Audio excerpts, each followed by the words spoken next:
Hello there, and in this video I'm already making excuses. I was originally going to shoot this outside, however outside today currently looks like this.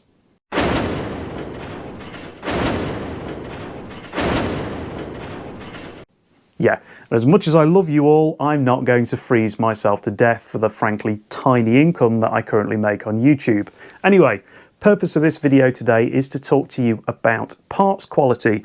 Now, as you may be aware, my 2012 Volvo XC60 has recently returned to the fleet, and one of the maintenance jobs that I'm going to do to it shortly is I'm going to have the auxiliary belt replaced. Now, I forget what the original sort of change interval for the belt is, but it's a particularly notorious problem on later P3 cars with the D5 engine. Basically, if that belt snaps, it gets ingested through the timing cover, causes problems with the timing belt, and then, you know, pistons hit valves and you're in for a very, very, very bad time. So it's a good idea to stay on top of it. I think Volvo eventually changed their recommended change interval to every 3 years. And I last changed the belt and the tensioner 3 years ago. So I thought, okay, it's come back to me, it's done quite a few miles, time to get that job done. Incidentally, at the same time I'm having this job done, I'm also going to replace the freewheeling alternator pulley. If you're not familiar with what these do, basically they have a small clutch inside and they're designed to lock in one direction and freewheel in another. That's because the sort of motion you get through an auxiliary belt isn't smooth, and what these do is they effectively dampen it out by allowing that rotation back in the other direction. And if you've ever seen a diesel car particularly that's got a very thrashy auxiliary belt, that's the cause of it. It's usually that one of these has gone.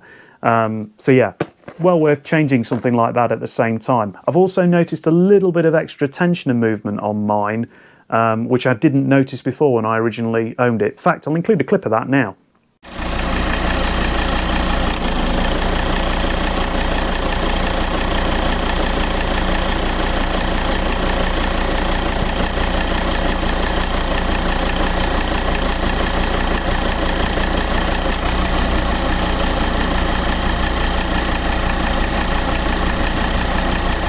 So yeah, that's the other reason why I want to change this part. But anyway, this is all an aside. So went through the process of trying to decide what parts to go for, and I figured Gates is a well-established brand, so I would buy a Gates auxiliary belt kit. So that came with a belt and a tensioner. And as soon as I opened it, I knew something wasn't right. There was terrible slop in the pulley. For one thing, it didn't look like it was a particularly well-made item at all. I actually took such offence to it that I decided to buy the proper Volvo kit alongside. And what I'm going to do now is I'm going to show you the difference between the Gates kit that I originally bought and the proper Volvo one, and why, frankly, I think the only thing this is fit for is going straight in the bin. Is that an acceptable amount of play?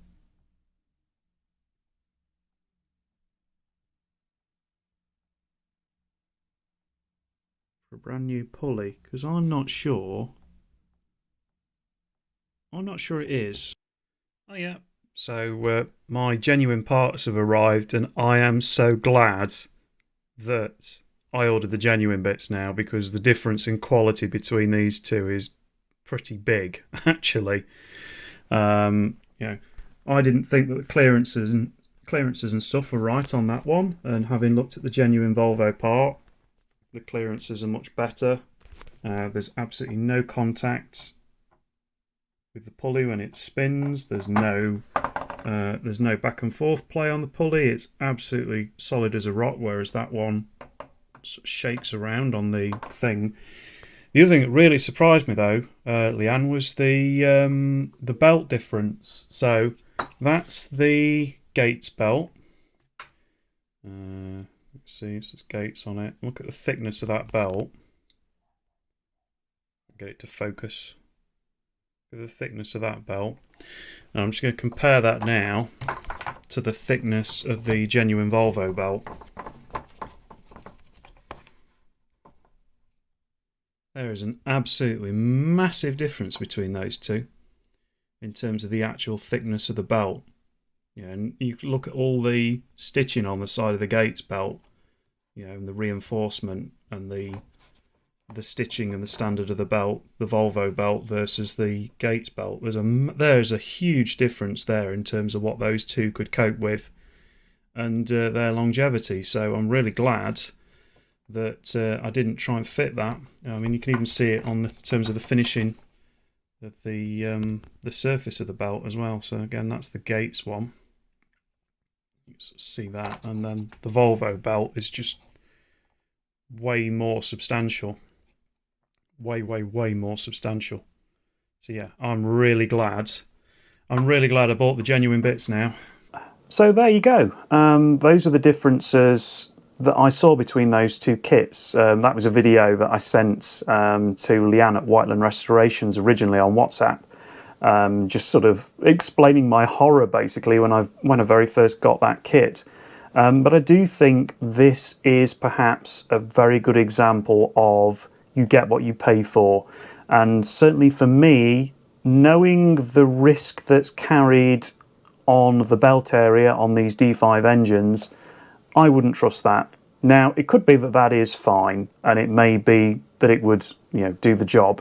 But for the price difference between these two kits, which I'm going to put up now, I think the extra peace of mind of going for the Volvo kit in this instance is well worth it. If I was to ever look at an aftermarket version of the kit again, I might go and look at the Dayco one. But as it stands, as you probably heard the relief in my voice when I spoke to Leanne in that video, it's obvious that this kit is of much better quality and that belt is much more substantial. And because what I'm insuring against is that belt flying through the timing cover and causing disaster, I think I will be sticking certainly on the belts/timing area of all my Volvos going forwards. As long as a genuine kit's available, I will stick with one. So yeah, there you go. And like I say, this is why Rusty is sitting triumphant on top of the Volvo box, and well, that's what I think of the Gates kit, frankly. Anyway, I hope you found this video useful, informative. Maybe you disagree with me entirely and you think I'm making a mountain out of a molehill and there's actually absolutely nothing wrong with this kit at all. Let me know what you think in the comments below, and if videos like this are of any interest to you, do let me know. I say I can't imagine I'm going to get into this particular situation all that often, but I was just so taken aback by how poor that kit seemed to be that I wanted to say something about it, not least in case anybody else is sort of maybe umming and ahhing between the two as to which one to go for. Anyway, I'm rambling on again as usual. My videos go on and on and on forever, I know. So thank you very much for watching. Please do consider subscribing before you go, and I'll see you in a future one. Cheerio. Okay, this is a couple of days later and my new tensioner is on and there's absolutely zero movement now on that pulley, which is exactly what I wanted. So that's good. So yeah, I think I can call my decision to swap these at the mileage that I did a very good call. Tensioner's okay, no evidence of any problems with that. This pulley does not freewheel at all. It was completely locked solid, which is probably why I was noticing that extra bit of belt movement. So I think it would have only been a matter of time before that caused me problems. But by far and away the biggest reason, and why I will be sticking with the 30,000 mile 3-year intervals, is this belt was already starting to fail, starting to separate all along there, look. So you see it gone there. Some little splits in it there, and then it's just started, the belt is starting to separate into two halves. And that's usually how they go. They usually go vertically across a section of belt and then that's it. You're done. So yeah, that was a really good call.